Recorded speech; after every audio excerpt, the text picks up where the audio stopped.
मराठी माणसांनी हिंदी सिनेमात जाऊन हिंदी म्हणणं हा भाग वेगळा होता। खूप महत्त्वाचा चित्रपट आहे माझ्या आत्तापर्यंतच्या आयुष्यात। पण मला असं वाटतं की आपण कधी-कधी मराठी लोक हिंदीचं एक प्रेशर घेतो, खूप दडपण घेतो। 20-22 वर्षांनंतर पुन्हा एकदा लखनौमध्येच माझ्या आयुष्यातल्या एका अत्यंत महत्त्वाच्या चित्रपटाच्या शूटिंगसाठी मी गेलो। आता मला दडपण घेऊन काम नाही करता येत। खूप महत्त्वाचा चित्रपट आहे माझ्या आत्तापर्यंतच्या आयुष्यातला।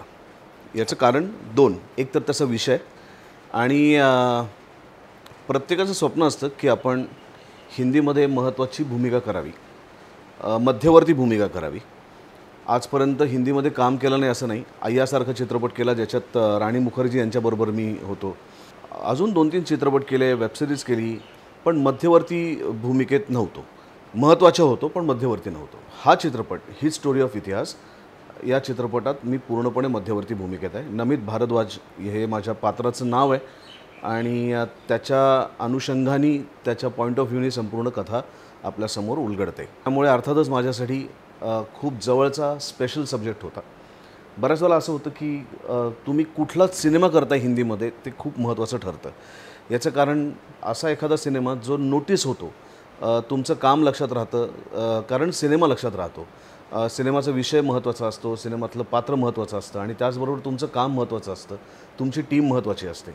आणि ह्या चित्रपटाच्या निमित्ताने एक अतिशय पॅशनेट, अतिशय मनापासनं हा चित्रपट करण्याचा विचार करत असलेल्या मनप्रीत सिंग धामी, जो आमच्या या चित्रपटाचा ही स्टोरी ऑफ इतिहासचा निर्माता पण आहे, लेखक पण आहे, दिग्दर्शक पण आहे आणि ह्याच्यात त्यांनी एक गाणंही गायलं आहे। तर अशा विविध आघाड्यांवरती अत्यंत मनापासनं झपाटल्यासारखं काम करणाऱ्या एका पंजाबी तरुणाबरोबर माझा संपर्क आला आणि त्याच्याबरोबर हा चित्रपट मी शूट केला। त्यामुळे खूपच महत्त्वाचा चित्रपट आहे। या चित्रपटाच्या निमित्ताने खूप वर्षानंतर, जवळपास 22-23 वर्षानंतर मी पुन्हा एकदा लखनौला गेलो चित्रपटाच्या शूटिंगसाठी। 2001 मध्ये मी दयाल निहलानी यांच्या हिंदी चित्रपटाच्या शूटिंगसाठीच लखनौला गेलो होतो। मी होतो त्याच्यात, मकरंद अनासपुरे पण होता आणि दुर्दैवाने तो चित्रपट पूर्ण झाला नाही।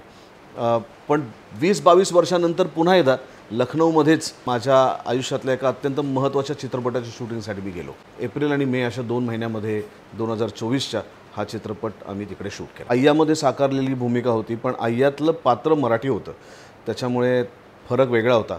किंवा सजनी शिंदे का व्हायरल व्हिडिओ नावाचा सिनेमा आला होता, त्याच्यातही मी अत्यंत महत्त्वाच्या भूमिकेत होतो, तेही पात्र मराठी होतं। त्यामुळे मराठी माणसांनी हिंदी सिनेमात जाऊन हिंदी म्हणणं हा भाग वेगळा होतो आणि या चित्रपटात नमित भारद्वाज हे मी त्याच ज्याला आपण म्हणू की उत्तरेकडचंच राहणारा, तिकडेच वास्तव्य असलेला, तिकडेच वाढलेला आणि तिकडेच काम करत असलेल्या एका माणसाचं काम करत होतो। त्यामुळे भाषा महत्त्वाची असतेच, पण मला असं वाटतं की आपण कधीकधी मराठी लोक हिंदीचं एक प्रेशर घेतो, खूप दडपण घेतो। मला असं आणि आपण प्रत्येकजण इतके हुशार आहोत, म्हणजे कुठल्याही माणसाच्या बाबतीत तुम्ही जर महाराष्ट्रात देखील तुम्ही जर वेगवेगळ्या गावांमध्ये गेलात आणि तिथे जर काही दिवस तुम्ही राहिलात, एक 8-10 दिवस राहिलात तुम्ही, तर 8-10 दिवसानंतर त्या गावामध्ये जशा प्रकारची भाषा, आता आपण मराठीबद्दल बोलूया, तर जशा प्रकारे मराठी बोलली जाते ना, तुम्ही देखील आपोआप काही दिवसात तशी मराठी बोलायला लागता। त्यामुळे मी माझ्या दिग्दर्शकाला सांगितलं होतं की मी काही हिंदी भाषेचा अभ्यास करून किंवा अनेक हिंदी चित्रपटांचा अनुभव गाठीशी असलेला कलाकार नाही आहे। त्यामुळे आपण सेटवरती गेल्यानंतर माझ्या इमोशन्स करेक्ट असतील। जर माझं हिंदी तुला असं वाटलं की नाही हे खटकतं आहे, आपण थांबूया आणि परत करूया। मला त्याची भीती नाही वाटली किंवा त्याचं दडपण नाही मी घेतलं। माझ्यासाठी महत्त्वाचं होतं की तुझ्या व्यक्तिरेखेचा आत्मा तुझ्या संपूर्ण रोमारोमामध्ये दिसणं, तुझ्या डोळ्यात दिसणं, तुझ्या हालचालीमध्ये दिसणं, तुझ्या ॲक्शन रिॲक्शनमध्ये दिसणं। एकदा तुझा आत्मा आला ना की त्याच्या भाषा, तो कुठल्या भाषेत बोलतो आहे, ह्या खूप गोष्टी इमटेरियल होतात। पण तरीसुद्धा हिंदीमध्ये चित्रपट होता, त्यामुळे माझं हिंदी चांगलं असणं गरजेचं होतं। पण याच्यात 2 माणसं आहेत ज्यांनी मला खूप मदत केली। एक माझा दिग्दर्शक मनप्रीत सिंग धामी आणि 2 माझे सहकलाकार आकांक्षा। मनप्रीतला मी सांगितलं होतं आधीच की तुला जर असं वाटलं की माझं इथे हिंदी चुकतं आहे किंवा चुकीचं प्रोनाऊन्सिएशन होतं आहे, तर आपण थांबूया, तू मला सांग आणि आपण परत करूया। पण भाषेचं दडपण घेऊन जर मी चित्रपट करायला गेलो असतो ना, तर माझं हिंदी मला देखील खूप चुकीचं ऐकू आलं असतं आणि समोरच्यालाही खूप चुकीचं ऐकू आलं असतं। पण आत्तापर्यंत चित्रपट प्रदर्शित झाला आहे आणि ज्या काही प्रतिक्रिया येत आहेत त्यामध्ये अशी एकही प्रतिक्रिया नाही आहे की सुबोध भावे यांचं हिंदी हे मराठी हिंदी वाटतं. त्याच्यामुळे मला असं वाटतं की ठीक आहे, मनप्रीत आणि आकांक्षा या दोघांच्या सहकार्याने मला तितपत ते विश्वासार्ह पात्र तुमच्यासमोर ठेवणं जमलं आहे. मी असा कलाकार आहे, मी कधीच कुठल्या गोष्टीचं दडपण घेत नाही. कारण मी जर दडपण घेतलं ना तर माझं काय नुकसान होतं हे मी शाळेच्या काळात अनुभवलं आहे. कारण विषयांचं दडपण घेतल्यामुळे मला कमी मार्क मिळालेत. त्यामुळे आता मला दडपण घेऊन काम नाही करता येत. तर माझ्याबरोबर कुठलाही कलाकार असेल, मराठीतसुद्धा इतके दिग्गज कलाकार आहेत, अशोक सराफ आहेत, ज्यांच्याबरोबर मी कामं केली आहेत, मोहन जोशी आहेत, विक्रम गोखले होते. तर ह्या सगळ्यांबरोबर काम, रीमा लागू होत्या, या सगळ्यांबरोबर काम करताना मला कधी दडपण नाही जाणवलं. याचं कारण माझं त्यांच्या कामावरती नितांत प्रेम आहे. तर माझा प्रयत्न कायम हाच होता की ह्यांच्याबरोबर जेव्हा जेव्हा मी काम करीन तेव्हा ते कसं काम करतात, ते भूमिकेला कसं सामोरे जातात ते मी बघीन, त्यांच्याकडनं शिकीन आणि काही चुकलं तर मी त्यांना विचारीन. त्यामुळे मला नाही दडपण येत कुठल्याच गोष्टीचं, ना मला भूमिकेचं दडपण येतं, ना मला कुठला माझ्याबरोबर कलाकार आहे त्याचं दडपण येतं. उलट मला खूप छान वाटतं जेव्हा एखादा उत्तम अभिनेता तुमच्यासमोर असतो आणि तो जेव्हा म्हणजे मला कायम असं वाटतं की एखाद्या कलाकारांनी त्याच्या ऐन भरात त्याची कला सादर करणं हे पावसाळ्यामध्ये एखाद्या मोराला पिसारा फुलवून नाचताना बघण्यासारखं आहे. तर तसं माझ्याबरोबरचे हे सगळे कलाकार होते. या सिनेमामध्ये आकांक्षा होती जी माझ्यापेक्षा ज्युनियर आहे, पण त्यांनी बऱ्यापैकी काही हिंदी मालिकांमधनं, काही चित्रपटांमधनं छोट्या मोठ्या भूमिका केल्यात. योगेंद्र टिकू होते ज्यांना मी खूप वेळा पाहिलं आहे स्क्रीनवरती, पण कधी भेटीचा योग आला नव्हता. पण आमच्या सेटवर आम्ही खूप छान आनंदात एकमेकांकडनं आदानप्रदान करून आम्ही शूट केलं आहे. योगेंद्र टिकूसुद्धा त्यांचा इतक्या वर्षांचा एक्सपिरियन्स सेटवर घेऊन येतात. त्यांचं हिंदी इतकं सुंदर आहे की कितीतरी वेळा सीनमध्ये जेव्हा योगेंद्र सर बोलत असायचे तेव्हा मी असा टक लावून ऐकत असायचो की किती सुंदर भाषा बोलत आहेत हे, किती अप्रतिम हिंदीमध्ये ते बोलत आहेत.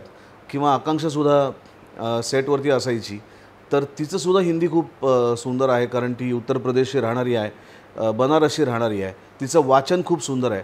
आणि सगळ्यात एक महत्त्वाची गोष्ट सेटवरती घडली म्हणजे चित्रपट चांगला आहेच, व्यक्तिरेखा चांगली आहेच, माणसंही चांगली आहेच, पण माझा आजपर्यंत हिंदी साहित्याशी कधी संबंध आला नव्हता. माझ्याकडे पुस्तकं आहेत हिंदी, पण मी ती कधी फार, मला असं वाटतं प्रेमचंद मी वाचले असतील थोडेफार, पण बाकी असं हिंदी पुस्तक आता वाचूया असं ठरवून कधी वाचन नाही झालं. पण आकांक्षाने मला ती हिंदी पुस्तकं किंवा हिंदी साहित्य वाचायची सवय लावली. धर्मवीर भारतींची अनेक पुस्तकं मी लखनौच्या माझ्या शूटिंगच्या दरम्यान वाचली, त्यांच्या काव्यसंग्रह वाचला, कादंबरी वाचली आणि मोठमोठ्यांदा वाचली. त्यामुळे मला बोलतानाही मला लक्षात यायला लागलं की आपण चुकतो आहे, तर आपल्या कानाला ऐकू येतं ना की आपण हिंदी चुकीचं बोलतो आहे. मग ते परत सुधारून मी वाचायला लागलो. तर तिने खूप छान साहित्य माझ्या समोर आणलं की जिच्यामुळे मी ते वाचायला लागलो. लखनौमध्ये असल्यामुळे अर्थातच लखनौ हे खवय्यांचं शहर आहे, त्यामुळे तिला मी हट्ट करायचो की मला इथला स्पेशल कुल्हड़वाला चहा हवा आहे, मला जिलेबी हवी आहे, मला कचोरी हवी आहे, मला समोसा हवा आहे, मला पराठे हवे आहेत, मला लखनौचं चाट हवं आहे. आणि ते सगळे हट्ट तिने पूर्ण केले. ती दरवेळेस माझ्यासाठी सेटवरती येताना काहीतरी कुठनं तरी वेगवेगळ्या ठिकाणावरनं काही ना काहीतरी घेऊन यायची. त्यामुळे लखनौचे ते जे काही शूटिंगचे दिवस होते ते चांगल्या फिल्मचाही, चांगले फिल्म केल्याचाही आनंद, व्यक्तिरेखेचाही आनंद, मी स्वतः खवय्ये असल्यामुळे लखनौचं उत्तम खाणं खाण्याचाही आनंद आणि उत्तम हिंदी साहित्याचाही आनंद. मॅनिफेस्टेशन अनेक लोक बोलतात आणि माझा त्याच्यावरती विश्वास आहे. 8-10 वर्षांपूर्वी मला असं वाटतं की स्वप्ना जोशीच्या सेटवरती असतानाच आय थिंक सोनाली आणि मी खूप गप्पा एकमेकांशी होत असताना मला कायम डोक्यात तेव्हापासून हा विचार येत होता. अर्थात शाळेतनं बाहेर पडल्यानंतर तसा इतिहासाच्या पुस्तकांशी आपला संबंध राहत नाही, पण मी वाचक असल्यामुळे मी अजूनही माझ्याकडे इतिहासाची अनेक पुस्तकं आहेत आणि मी ती वाचत असतो. आपल्याकडे काय होतं म्हणजे कोण होती लोकं जी भारत सांभाळत होती, इथे राज्य करत होती, किंवा अजिंठा वेरूळासारखं एखादं मंदिर बांधायचं असेल तर ते फक्त दगड खोदलं आणि मंदिर बांधलं असं होत नाही. मला या चित्रपटाच्या निमित्ताने कळलं की आसाममध्ये अहोम नावाचं एक साम्राज्य होतं की ज्यांनी 17 वेळा मुघलांचा पराभव केला होता.